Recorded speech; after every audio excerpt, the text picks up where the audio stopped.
Welcome to this episode of Sorry Man I Farted Reviews on Smith TV. Today we are bringing you Oni from Treesharp Games.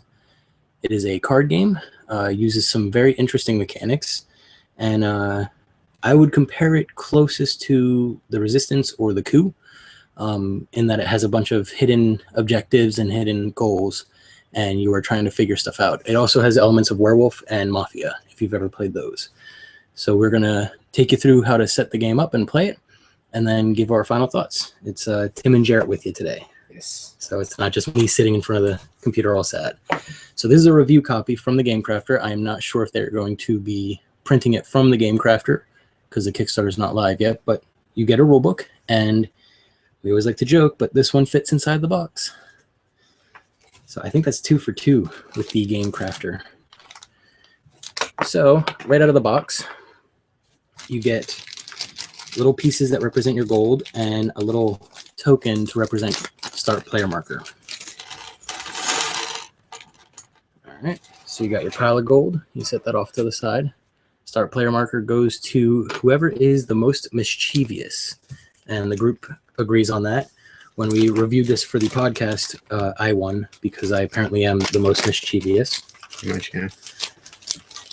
And then you open up the cards, and I will show you what those look like.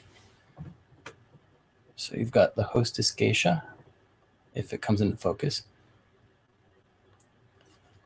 Merchant, the Princess, and a bunch of samurais, a monk, a feudal lord, a dancer, and then you have these other cards that don't look like the characters, but represent a part of them.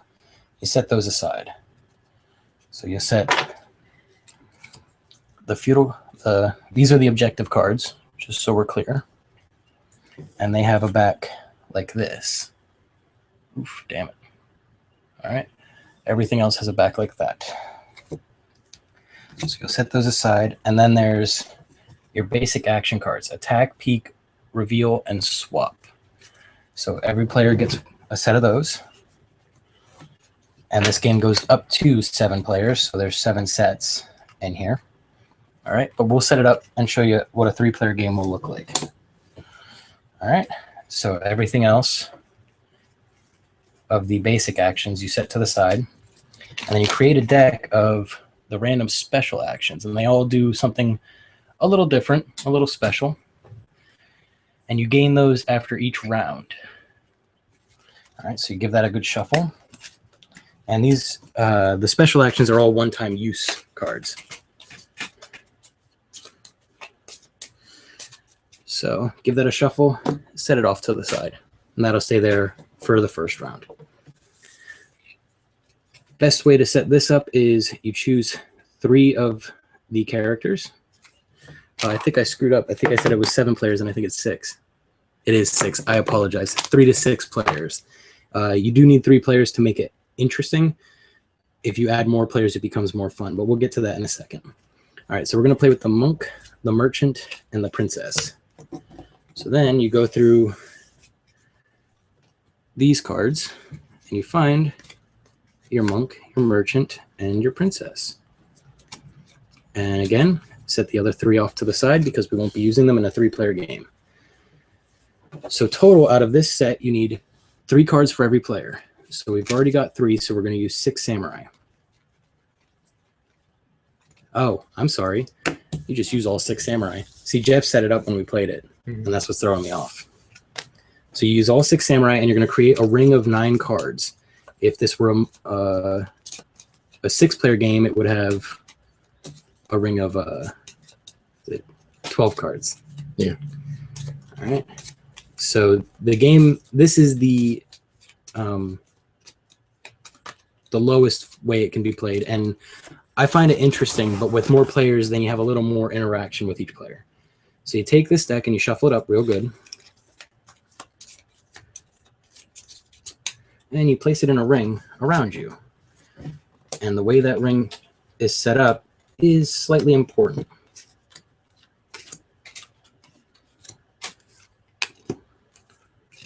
All right, and then you shuffle up your 3 objective cards that you have. And you deal those out randomly.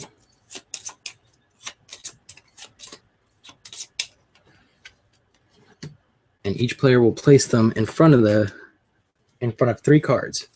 So if you look, there's 3 arrows on it, and they're pointing to 3 cards in front of me. This player has these 3 cards, and Jarrett has those 3.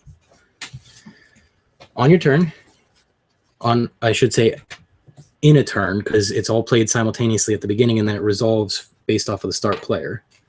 You pick a card, and we'll do rando with this guy, just to give him an example of a quick round of play.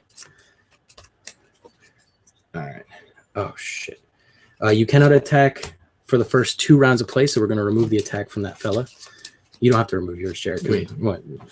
But, all right, so we'll play him as rando, and then Jarrett and I are going to choose a card to play. All right. So then we would reveal all simultaneously. And we have a reveal, and a swap. What reveal does is it lets you look at the 3 cards in front of you. They get turned over, and they don't get turned back over until you do the rotation, which I will show you in a second.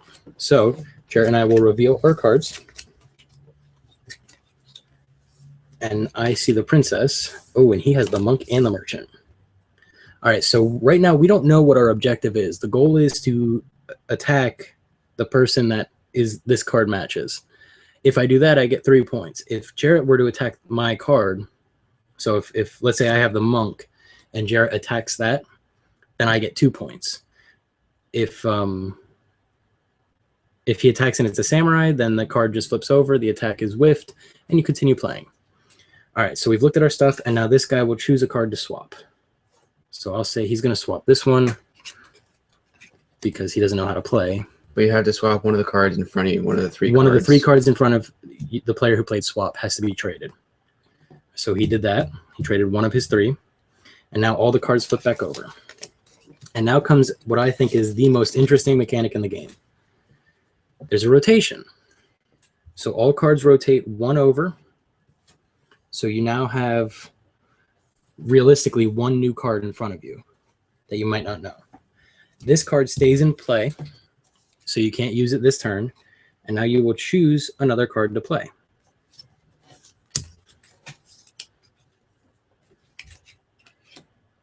All right. And we still can't attack because it's only the 2nd round of play. So now we reveal. All right. So our rando player chose to reveal, and Jarrett and I are both peeking. Jarrett, what would you like to peek at? Well, actually, this person's starting player, so he will reveal these 3 cards. And what would you like to peek at? Your objective. So I am showing him my objective. And for the people at home, that's my objective. And surprisingly enough, I did not cheat. And I would like to peek at yours. Okay. All right, so the card that we played the previous turn goes back into our hand. And now we can attack.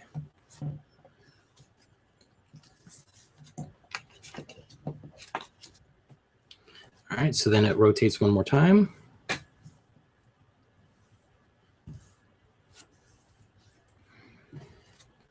And we would continue to play.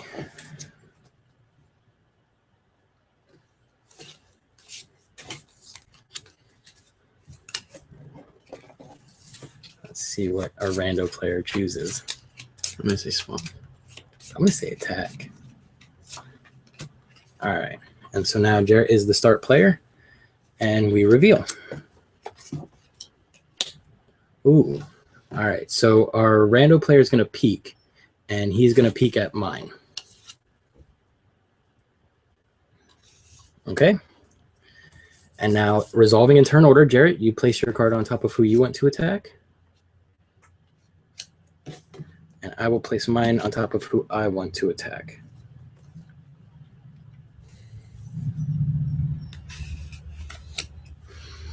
All right.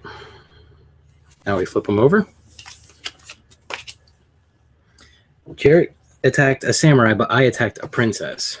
And so now I reveal my card, and I got who I had. So I would get 3 gold, Jarrett would get no gold, and the rando player would get no gold.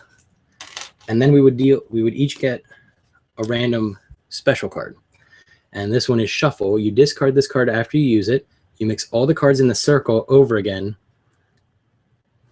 If someone attacked this turn, it will affect the new card instead. So basically, when this card is played as your action, you take all of these cards in, you shuffle them up, deal them back out. If anybody attacked, it would sit out, and then wherever the new card lied, that's the card that they're attacking.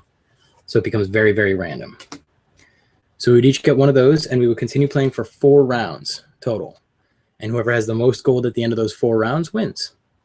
So it's a fairly simple game to learn. Yeah. The trickiest part is knowing how the cards interact with each other. And remembering that turn order is important as far as who has the first player marker. Overall, I really like this game. Yeah, it definitely has a lot of interesting twists and turns to it where you can have a lot of fun. But you don't necessarily get mad with it, but you can necessarily, you don't not get mad, like you can have fun with it. So the screw your neighbor element in it isn't that intense. It's kind of, moments, not angry, I'm going to quit this game forever, and I hate it. Every time that a round ends, you would shuffle up your objectives, so you get a new objective every turn, but you're always playing with the same characters in play. If you want to play a variant of mixing a different lord in, because now we all know who our objectives are, you can do that. Makes it a little more difficult because then you're not memorizing which ones are in play, and it can kind of confuse people. But overall, this was a solid game. I genuinely enjoyed it. I want to see it. We've played with 3 players, and I've played a game with 4 players. 4 players was fun. I want to see it with the full 6. I want to see what that does, because then what happens is the 3 cards that you're manipulating overlap with each other. So a card that you're manipulating might be a card that I can manipulate as well, and makes it a little more interesting, a little more gives it a little more depth, if you will. But overall, solid game. Look for it on Kickstarter coming soon.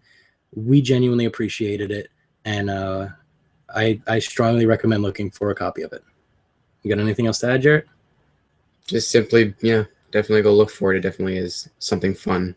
It's the first time that I've seen the game of Mafia or like Resistance done for 3 players in a way that works, in a way that actually makes sense and is playable and is fun and interesting. Like I said, the 3-player game is a little light. By the 4th round, you're kind of like ready to be done. So the replayability of it from that aspect, just from the joy of playing, in a 3-player game, it is a little dry. But with more players, it becomes more and more fun, and you start playing multiple games in a night. So keep an eye out for it. And thanks for watching. This has been Smith TV. My name is Tim. I'm Jarrett. And we'll talk to you soon.